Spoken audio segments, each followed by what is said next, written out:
Et tout de suite, retrouvez les courriers du cœur avec Émilie. Et c'est Émilie qui répond à vos questions et vous conseille. Bonjour, et voilà, janvier est enfin terminé, on va pouvoir arrêter de se souhaiter la bonne année. Je comprends pas du tout ce principe de se souhaiter la bonne année tout le mois, chez moi c'est le premier et ensuite c'est fini.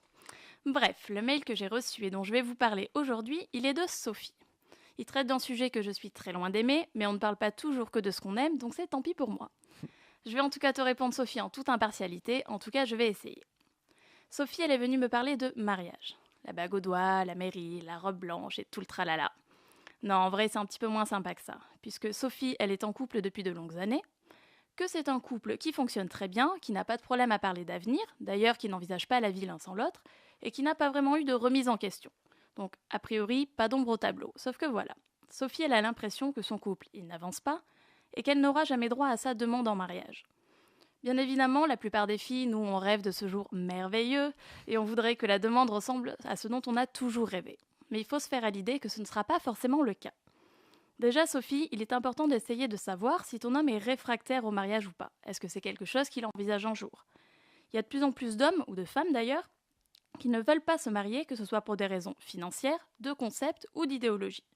Il y a de plus en plus de couples qui fonctionnent sans se marier, et peut-être que ton homme il fait partie de ce panel de la population qui n'envisage pas le mariage, tout simplement. Alors, souvent, il y a le PACS, qui est une bonne alternative pour tout ce qui est pratique. Alors oui, ce qu'on aime aussi dans le mariage, c'est la symbolique. Mais qu'est-ce qui vous empêche de faire d'un PACS une symbolique tout aussi belle ? Après tout, un jour a l'importance qu'on veut bien lui donner. Ensuite, il y a aussi la peur. Il y a beaucoup de gens qui ont peur de ce mot, le mariage.